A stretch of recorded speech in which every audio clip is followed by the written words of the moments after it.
America में एक भारतीय इंजीनियर को पुलिस ने गोली मार दी। तेलंगाना का एक टेक्नीशियन अमेरिका में नौकरी की तलाश के दौरान पुलिस की गोली का शिकार हुआ। भारतीय टेक्नीशियन के परिवार ने शव वापस लाने के लिए विदेश मंत्रालय की मदद मांगी। नौकरी के लिए विदेश गए एक भारतीय को अमेरिकी पुलिस गोली मार देती है और उसकी मौत के कुछ दिन बाद कुछ ऐसी हेडलाइंस सामने आती हैं। लेकिन इन खबरों में बताई गई उसे गोली मारने की वजह पर सवाल तब उठता है जब उसकी आखिरी लिंक्डइन पोस्ट सामने आती है, जिसमें उसने लिखा था अमेरिकी मानसिकता को समाप्त होना चाहिए। और इसी पोस्ट में उसने वो सब बताया जो शायद अमेरिकी पुलिस कभी नहीं बताएगी। आखिर मोहम्मद निजामुद्दीन के साथ क्या हुआ था? पुलिस ने उसे गोली क्यों मारी?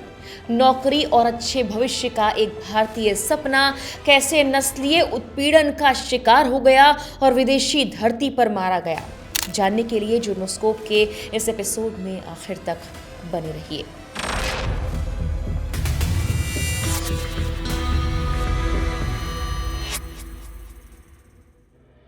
तारीख 3 सितंबर 2025। रात में अमेरिका के कैलिफोर्निया राज्य में सांता क्लारा पुलिस को 911 पर एक कॉल मिली।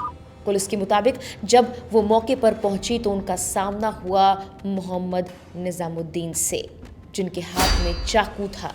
अधिकारियों का दावा है कि मोहम्मद निजामुद्दीन को बार बार चाकू छोड़ने के लिए कहा गया, लेकिन वो पुलिस का आदेश नहीं माना और अपने रूममेट पर हमला बोल रहा था। इसीलिए पुलिस ने उस पर गोली चला दी और उसकी मौत हो गई। मामला यहां खत्म होता दिखाई दिया, लेकिन असली कहानी तब शुरू होती है जब मोहम्मद निजामुद्दीन की आखिरी सोशल मीडिया पोस्ट वायरल हो जाती है। मोहम्मद निजामुद्दीन तेलंगाना के महबूब नगर जिले के रहने वाले 30 साल के सॉफ्टवेयर इंजीनियर थे। साल 2016 में वो मास्टर्स की पढ़ाई के लिए अमेरिका गए थे। पढ़ाई पूरी करने के बाद उन्हें एक टेक कंपनी में नौकरी मिली और प्रमोशन के बाद वो सांता क्लारा शिफ्ट हो गए। उनकी लिंक्डइन प्रोफाइल बताती है कि वो EPAM सिस्टम्स के जरिए गूगल में काम कर रहे थे। लेकिन निजामुद्दीन का कहना था कि उन्हें गलत तरीके से नौकरी से निकाल दिया गया और इसके पीछे था नस्लीय भेदभाव। ऑफिस में लगातार उनका उत्पीड़न किया जा रहा था। उन्होंने अपने लिंक्डइन पोस्ट में लिखा था, मैंने सभी कठिनाइयों के खिलाफ अपनी आवाज उठाने का फैसला किया है। अब बहुत हो गया। सफेद वर्चस्व और नस्लवादी अमेरिकी मानसिकता को खत्म होना चाहिए। कॉरपोरेट अत्याचारियों का उत्पीड़न बंद होना चाहिए और इनमें शामिल हर किसी को सजा मिलनी चाहिए। पोस्ट में यह भी कहा कि उनके खाने में जहर मिलाया गया, उन्हें घर से निकालने की कोशिश की गई और ऑफिस में उनके साथ वेतन में धोखाधड़ी हुई।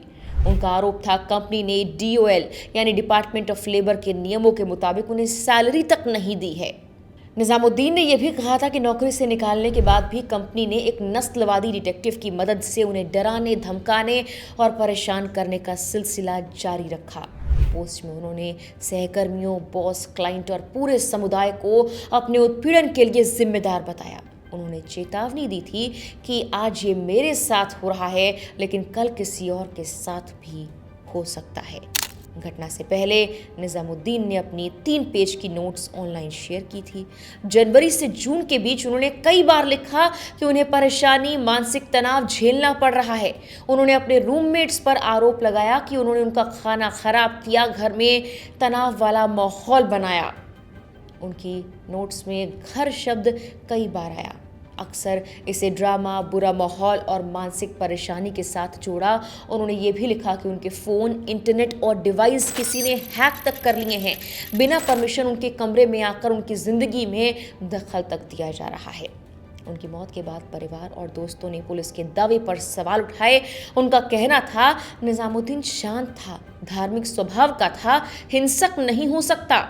हैदराबाद में उनके एक दोस्त ने बताया कि उन्हें ऑफिस में परेशान किया जा रहा था। रूममेट भी लगातार उन्हें निशाना बना रहा था। परिवार ने दावा किया कि उन्होंने बेटे को कमरा बदलने की सलाह दी थी और पुलिस में शिकायत करने के लिए भी कहा था। निजामुद्दीन के पिता हसनुद्दीन ने विदेश मंत्री एस जयशंकर को एक लेटर लिखकर पूरे मामले की निष्पक्ष जांच की मांग की है। उनका कहना है बेटे को गोली मारने के पीछे की सच्चाई सामने आनी चाहिए। वो किसी पर हमला करने वाला इंसान था ही नहीं। आज सवाल यही है, क्या ये मामला वाकई पुलिस द्वारा एक हिंसक हमले को रोकने का था या फिर ये एक युवा भारतीय के सपनों को नस्लीय भेदभाव और कॉरपोरेट अत्याचार ने निगल लिया। निजामुद्दीन के परिवार वालों ने पुलिस की कार्रवाई पर सवाल उठाए। उनका आरोप है पुलिस ने बिना ठीक से जांच पड़ताल किए गोली चला दी और पूरे मामले में जल्दबाजी दिखाई। इसी वजह से परिवार के मन में कई ऐसे सवाल हैं जिनके जवाब नहीं मिल पाए। फिलहाल उनका शव कैलिफोर्निया के एक अस्पताल में रखा हुआ है और औपचारिकताओं का इंतजार किया जा रहा है। वहीं महबूब नगर में उनका शोकाकुल परिवार भारत सरकार और तेलंगाना सरकार से अपील कर रहा है कि उनके पार्थिव शरीर को भारत लाने की व्यवस्था हो, साथ ही उन्हें इंसाफ दिलाया जाए। एक और बात जो गौर करने वाली है वो ये है कि निजामुद्दीन ने अपने सोशल मीडिया पोस्ट में ये तक कहा था कि अपने साथ हुए अत्याचार के प्रूफ्स के डॉक्यूमेंट भी वो शेयर करेंगे।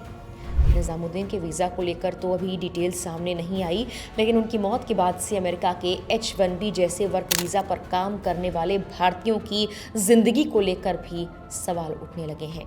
ये बाहर से जितनी चमकदार लगती है, क्या वाकई अंदर से उतनी अच्छी होती है या फिर ये असुरक्षित होती है?